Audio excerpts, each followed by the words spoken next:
Terima kasih telah mengeklik video ini. Jangan lupa absen di komentar ya. Wulan, seorang ibu rumah tangga berusia awal 40-an, baru saja pulang berbelanja. Tangannya penuh dengan kantong belanjaan, berisi sayuran dan bahan masakan, sementara kakinya sedikit pegal setelah berjalan cukup jauh dari pasar tradisional.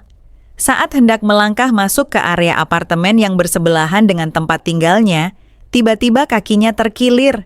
Rasa sakit yang menusuk langsung menjalar. Wulan terhuyung ke depan. Kantong-kantong belanjaannya terjatuh dan dia meringis sambil memegangi pergelangan kaki. Dia mencoba berdiri, namun sakitnya terlalu kuat. Beberapa orang berlalu lalang, tapi tak ada yang berhenti. Beberapa detik kemudian, seorang pemuda keluar dari lobi apartemen tinggi, berpenampilan rapi dengan jaket denim dan ransel biru di punggungnya. Pemuda itu langsung mendekat, melihat Wulan yang kesakitan. "Nyonya, apa yang terjadi? Kaki Nyonya terkilir ya?" tanya pemuda itu dengan nada khawatir. "Iya, tadi aku tidak sengaja salah langkah, terus kakiku keseleo," jawab Wulan sambil menahan rasa sakit. "Kalau begitu, lebih baik Nyonya masuk dulu ke dalam, biar saya bantu obati," kata pemuda itu sambil memapah Wulan dengan sangat hati-hati. Wulan hanya bisa mengangguk, merasakan kehangatan lengan pemuda itu yang menopangnya dengan lembut. Mereka berjalan perlahan menuju unit apartemen pemuda tersebut. Sesampainya di dalam, Wulan dipersilakan duduk di sofa ruang tamu yang bersih dan minimalis. Pemuda itu segera mengambil kotak P3K dari lemari kecil. "Nama saya Galih, mahasiswa. Saya tinggal di sini sendirian," katanya sambil berlutut di depan Wulan untuk memeriksa kakinya. Dengan telaten, Galih mulai membersihkan luka lecet kecil di pergelangan kaki Wulan, lalu menyemprotkan cairan antiseptik sebelum membalutnya dengan perban elastis. Tangannya bergerak lembut, namun sangat cekatan. "Terima kasih, Galih," ucap Wulan dengan senyum tipis, meski kakinya masih berdenyut nyeri. "Sama-sama, Nyonya. Nyonya harus lebih hati-hati kalau berjalan, apalagi kalau membawa belanjaan banyak seperti ini," jawab Galih sambil tersenyum, memperlihatkan deretan giginya yang rapi. Wulan memperhatikan wajah Galih sejenak. Meskipun masih muda, ada ketenangan dan kebaikan yang tulus dalam sorot matanya. Setelah selesai membalut kakinya, Galih membantu Wulan duduk lebih nyaman. "Sepertinya sekarang sudah lebih baik, tapi jangan dipaksa berdiri dulu ya Nyonya," tambah Galih sambil menyingkirkan kotak P3K. Wulan hanya mengangguk. Beberapa menit kemudian, setelah rasa sakitnya mereda, Wulan merasa cukup kuat untuk pulang. Galih pun membantunya berdiri dan mengantar sampai ke pintu. "Hati-hati di jalan Nyonya, semoga cepat sembuh," ucap Galih sebelum menutup pintu apartemennya. Wulan berjalan perlahan meninggalkan gedung apartemen itu. Masih sedikit terpincang-pincang, tapi dengan hati yang terasa agak lega. Entah mengapa, meski hanya pertemuan singkat, ada sesuatu yang hangat dalam cara Galih memperlakukannya. Tanpa disadari, pertemuan itu menjadi awal dari sesuatu yang lebih rumit dari sekadar keseleo biasa. Sesampainya di rumah, Wulan langsung menceritakan kejadian tadi kepada suaminya Bram. Wulan menggambarkan bagaimana pemuda itu, Galih, dengan sigap menolongnya, membantunya mengobati kaki yang terkilir dengan lembut dan penuh perhatian. Bram mendengarkan dengan saksama, sesekali mengangguk tanda paham. "Jadi, pemuda itu benar-benar baik ya?" tanya Bram. Wulan mengangguk. "Bukan hanya baik, dia juga sangat perhatian. Padahal dia tidak kenal saya sama sekali," jawab Wulan sedikit terbawa perasaan. Bram terdiam sejenak, lalu memandang Wulan dengan tatapan serius. "Kita harus berterima kasih padanya. Kalau tidak ada dia, kamu bisa saja jatuh lebih parah," katanya. Wulan tersenyum mendengar kata-kata suaminya. Kadang Bram memang terlihat sibuk dan jarang menunjukkan perhatian yang mendalam. Setelah beberapa saat berpikir, Bram melanjutkan, Kenapa tidak memberinya tanda terima kasih? Misalnya dengan makanan. Itu cara yang baik untuk mengungkapkan rasa terima kasih. Wulan mengangguk setuju. Esoknya, setelah menyiapkan masakan di dapur, Wulan memutuskan untuk mengunjungi Galih dan membawakan makanan sebagai ungkapan terima kasih. Saat Wulan tiba di apartemen Galih, dia merasa agak canggung. Seperti ada ketegangan halus yang terasa, meski dia sudah berusaha bersikap biasa. Galih membuka pintu dengan senyuman lebar, seolah sudah menunggu kedatangan Wulan. "Selamat datang, Nyonya Wulan," ucap Galih dengan sikap ramah seperti biasa. "Ada apa? Ada yang perlu dibantu lagi?" Wulan tersenyum dan menyerahkan kotak makanan. "Ini sebagai tanda terima kasih saya karena sudah membantu kemarin." Galih menerima kotak makanan tersebut dengan senang hati. "Wah, terima kasih banyak, Nyonya Wulan. Saya jadi malu, tidak perlu repot-repot," ujarnya, namun tak bisa menyembunyikan senyum tulusnya.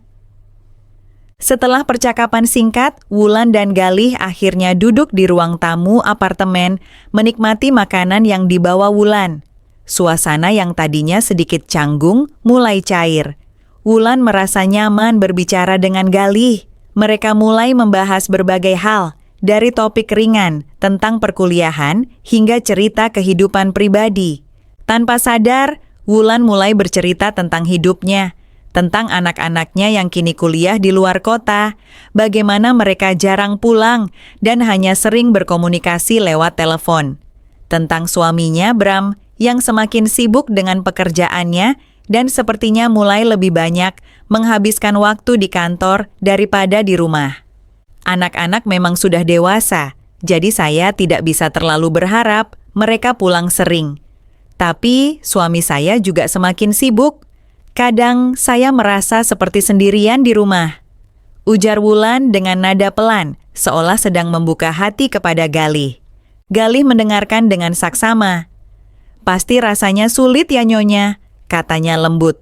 "Tapi Nyonya tidak sendirian sekarang. Kalau ada apa-apa, saya bisa bantu lagi kok." Wulan terdiam sejenak. Kata-kata Galih yang begitu tulus membuatnya merasa lebih dihargai. Ternyata, di tengah rutinitas yang padat, Wulan menemukan kenyamanan dalam percakapan yang sederhana ini. Percakapan mereka berlanjut hingga beberapa saat. Galih bercerita tentang kehidupannya sebagai mahasiswa, betapa sulitnya mengatur waktu antara kuliah dan pekerjaan sampingan. Wulan mendengarkan dengan perhatian, merasa tertarik dengan dunia yang berbeda dari kesehariannya yang terfokus pada rumah tangga. Sebelum pamit, Wulan merasa ada kedekatan baru yang terjalin. Meski hanya pertemuan kedua, ada sesuatu yang berbeda kali ini. Wulan merasa nyaman, seperti menemukan teman bicara yang bisa mengerti dirinya. "Terima kasih Galih, sudah meluangkan waktu untuk menemani saya," kata Wulan sambil bangkit dari duduknya. "Sama-sama Nyonya Wulan, kalau butuh bantuan apa-apa, jangan ragu untuk menghubungi saya," jawab Galih sambil mengantar Wulan ke pintu. Wulan berjalan pulang dengan perasaan campur aduk. Di satu sisi, dia merasa berterima kasih atas bantuan Galih. Tapi di sisi lain, dia merasa ada rasa yang lebih dari sekadar rasa terima kasih itu. Hari-hari berlalu, dan Wulan semakin sering bertemu dengan Galih. Awalnya hanya pertemuan yang didorong oleh rasa terima kasih. Namun, seiring berjalannya waktu, keduanya mulai menemukan kenyamanan satu sama lain. Wulan mulai merasa lebih sering mengunjungi apartemen Galih, tak hanya sekadar untuk berbincang ringan, tetapi juga untuk melakukan aktivitas bersama. Mereka pergi berbelanja bersama, sering menghabiskan waktu di kafe terdekat, atau sekadar menikmati makan malam di tempat yang nyaman. Setiap kali Wulan memasuki apartemen Galih, ada rasa lega yang muncul. Keakraban itu terasa. Galih selalu menyambutnya dengan senyuman yang membuat Wulan merasa diterima. Begitu juga Wulan dengan senyum hangat dan perasaan yang sedikit berbeda dari sebelumnya. Pada suatu sore, mereka duduk di sebuah kafe kecil yang ramai, menikmati kopi sambil berbincang. Wulan mulai menceritakan lebih banyak tentang hidupnya, tentang masa muda, dan harapan-harapan yang dulu dia miliki sebelum pernikahannya dengan Bram. Dulu waktu muda saya punya banyak impian, Galih. Tapi seiring berjalannya waktu, semuanya berubah. Anak-anak saya sudah mulai mandiri, suami saya semakin sibuk, dan saya merasa seperti kehilangan arah, ujar Wulan, matanya melamun sejenak. Galih mendengarkan dengan saksama. Terkadang hidup memang tidak berjalan seperti yang kita harapkan, tapi yang penting kita masih bisa memilih bagaimana kita menjalani hari ini, Nyonya Wulan. Wulan tersenyum mendengar kata-kata Galih. Iya, mungkin saya terlalu sibuk memikirkan masa lalu dan lupa menikmati saat ini. Mereka tertawa bersama, tawa yang terasa ringan tanpa beban. Dari situlah kedekatan mereka mulai tumbuh. Walau tak ada yang secara eksplisit mengungkapkan perasaan, Wulan merasa nyaman berbicara dengan Galih. Ada rasa aman yang datang tanpa diminta. Galih pun, meskipun selalu berhati-hati, mulai merasa lebih bebas berada di dekat Wulan. Wulan yang merasa kesepian, mulai merasakan kenyamanan yang berbeda saat berada di dekat Galih. Ada sesuatu dalam tatapan dan perhatian Galih yang memberi rasa hangat, seolah mengisi kekosongan yang lama dia rasakan. Setiap pertemuan semakin mempererat kedekatan mereka. Meskipun keduanya saling menghindari untuk menyebutkan perasaan itu, pada suatu malam mereka menonton film bersama di apartemen Galih. Wulan duduk di sampingnya. Di tengah suasana yang santai itu, tanpa sengaja tangan mereka bersentuhan. Wulan merasakan aliran listrik kecil menyentuh kulitnya, dan dengan cepat dia menarik tangannya, berusaha menutupi rasa canggung. Namun, Galih hanya tersenyum dan melanjutkan menonton. Wulan mulai menyadari bahwa semakin sering dia bertemu dengan Galih, semakin sulit baginya untuk mengabaikan perasaan yang berkembang di dalam dirinya. Rasa nyaman yang diberikan Galih membuatnya merasa dihargai, sesuatu yang jarang ia rasakan dari Bram dalam beberapa waktu terakhir. Sebaliknya, Galih pun merasakan hal yang sama. Ia tahu bahwa Wulan lebih dari sekadar ibu rumah tangga biasa yang sering berkunjung. Ada kedalaman dalam percakapan mereka.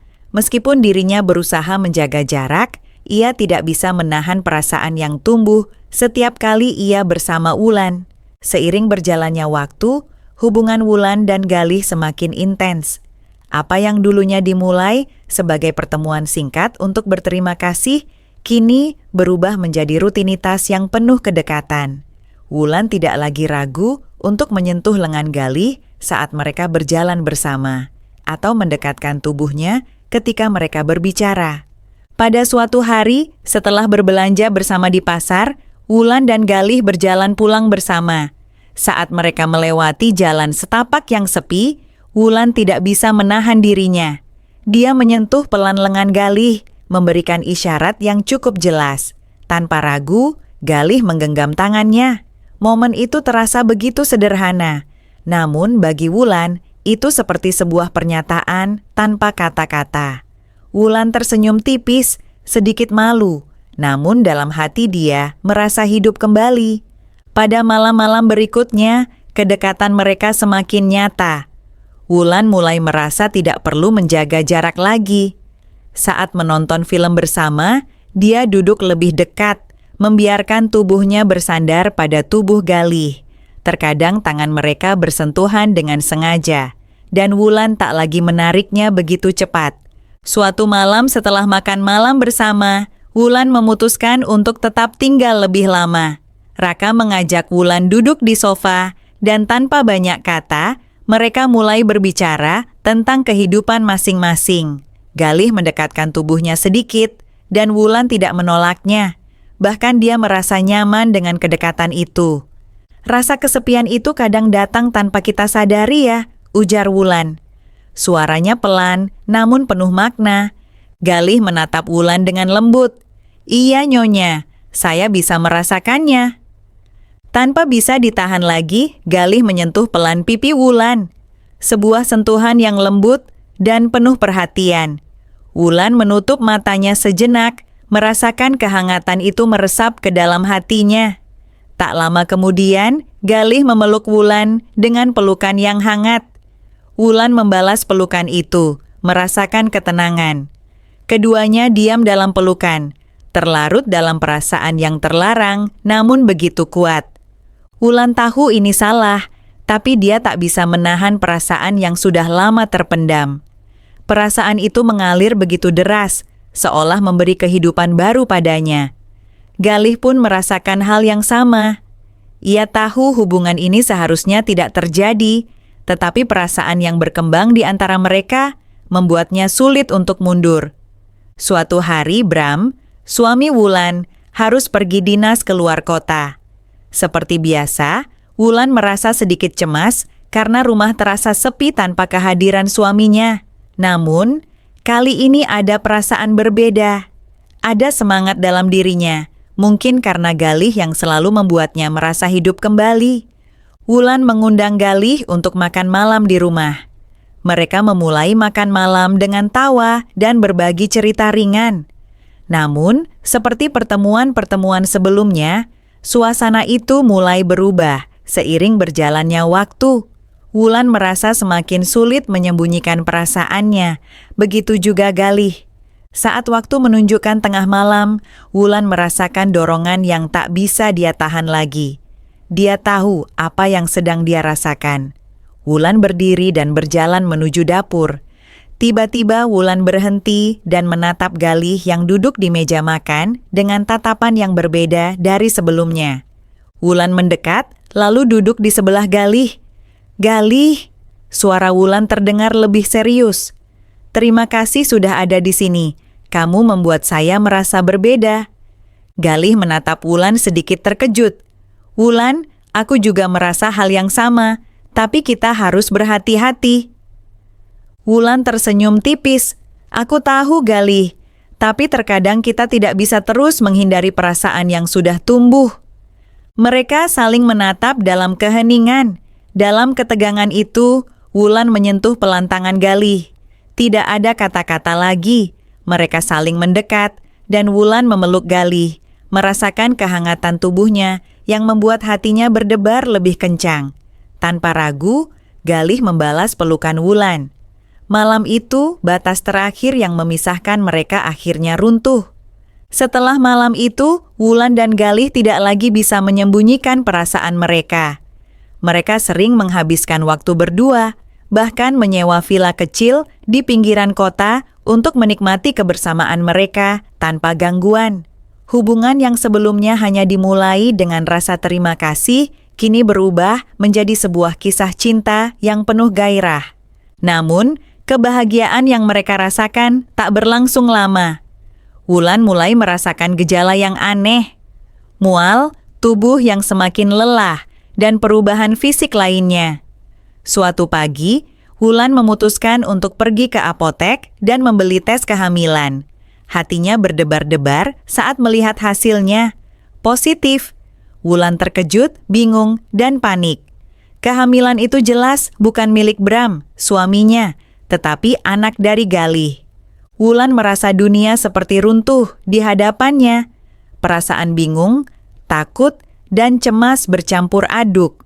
Saat itulah, tak disangka Wulan menemukan sesuatu yang lebih mengejutkan. Saat dia membuka sebuah dokumen di rumah, dia menemukan bukti yang tak terduga. Bram suaminya ternyata juga berselingkuh. Perjalanan dinas suaminya hanyalah alasan. Bram ternyata pergi berlibur dengan wanita lain. Hati Wulan semakin hancur. Dia merasa dibohongi, disakiti, dan dikhianati. Seiring dengan perasaan bingung tentang kehamilannya, dia juga merasa marah dan kecewa pada Bram. Keputusan yang berat akhirnya Wulan ambil. Setelah menemukan kenyataan yang mengejutkan, dia tak bisa lagi berpura-pura bahwa semuanya baik-baik saja. Wulan akhirnya menggugat cerai Bram, mengakhiri pernikahan yang sudah lama tak lagi memberi kebahagiaan. Proses perceraian itu berjalan dengan cukup cepat. Bram tidak banyak melawan karena dia sendiri merasa bersalah. Ketika semuanya selesai, Wulan merasa lega. Seperti beban yang selama ini mengekangnya, akhirnya terangkat. Setelah bercerai, hidup Wulan berubah drastis. Tanpa beban, dia bisa lebih bebas mengejar kebahagiaan yang selama ini dia cari. Wulan dan Galih kini tidak lagi perlu bersembunyi. Mereka akhirnya memutuskan untuk melangkah lebih jauh. Mereka menikah. Pernikahan mereka tidak dilalui dengan pertanyaan atau kecurigaan dari banyak orang. Mereka memilih untuk melupakan masa lalu dan memulai lembaran baru. Galih yang dulu hanya seorang pemuda yang menolongnya, kini menjadi suami yang sangat dia cintai. Wulan dan Galih memutuskan untuk tinggal bersama di sebuah rumah yang nyaman, jauh dari segala hiruk-pikuk masa lalu. Wulan yang kini tidak lagi menjadi seorang ibu rumah tangga yang merasa kesepian, bertransformasi menjadi seorang wanita yang berdaya. Selain itu, Wulan ternyata bukan hanya seorang ibu rumah tangga biasa. Dia adalah pemilik sebuah perusahaan konveksi besar di Bandung. Perusahaan yang telah dia bangun dari nol. Kini, bersama Galih, dia mengelola bisnis itu bersama-sama. Galih yang dulunya seorang mahasiswa yang sederhana, kini menjadi mitra yang sangat penting dalam bisnis tersebut. Mereka bekerja sebagai tim yang solid. Bersama-sama mereka membangun sebuah masa depan yang cerah. Hari-hari mereka penuh dengan kebahagiaan yang sederhana. Mereka sering menghabiskan waktu bersama, menikmati perjalanan bisnis, berlibur bersama, dan merayakan setiap pencapaian mereka. Wulan merasa bahwa dia akhirnya mendapatkan hidup yang dia impikan. Sebuah kehidupan yang penuh dengan kebahagiaan, cinta, dan pencapaian pribadi. Dia tidak lagi terjebak dalam pernikahan yang penuh kebohongan. Dia telah bebas dan memilih untuk hidup dengan kejujuran tanpa rasa bersalah. Wulan dan Galih menikmati setiap momen bersama. Mereka tahu bahwa mereka telah melalui banyak hal, rasa sakit, penyesalan, dan kebingungan. Namun, di ujung perjalanan itu, mereka menemukan kebahagiaan yang sejati. Mereka tidak lagi merasa terbelenggu oleh masa lalu, dan mereka berdua memilih untuk menatap masa depan yang penuh dengan harapan dan peluang. Meski hidup mereka dimulai dengan sebuah rahasia, kini mereka memilih untuk melangkah ke depan, membangun kehidupan yang lebih baik. Wulan dan Galih tahu bahwa mereka berdua layak untuk bahagia, dan itu adalah awal baru mereka mulai bersama. Pesan untuk pendengar setia HBHR, hidup adalah serangkaian pilihan, dan setiap pilihan pasti membawa konsekuensi. Dari kisah Wulan dan Galih, kita belajar bahwa kebahagiaan sejati tidak bisa dibangun di atas fondasi kebohongan dan kesepian yang tersembunyi. Pernikahan yang sehat membutuhkan komunikasi, kehadiran, dan perhatian tulus. Jangan biarkan kesibukan, rutinitas, atau jarak emosional membuat Anda merasa sendirian di rumah. Cari solusi atas masalah dalam pernikahan, bukan pelarian. Jika Anda merasa terabaikan, bicaralah dengan pasangan Anda sebelum mencari kenyamanan di tempat yang terlarang. Ingatlah, setiap tindakan, baik yang baik maupun yang salah, akan berbalik kepada kita. Pilihlah jalan yang jujur dan berani menghadapi realitas, karena pada akhirnya, kedamaian sejati ada pada kejujuran dan penerimaan diri. Terima kasih telah mendengarkan. Sampai jumpa di kisah berikutnya dari HBHR.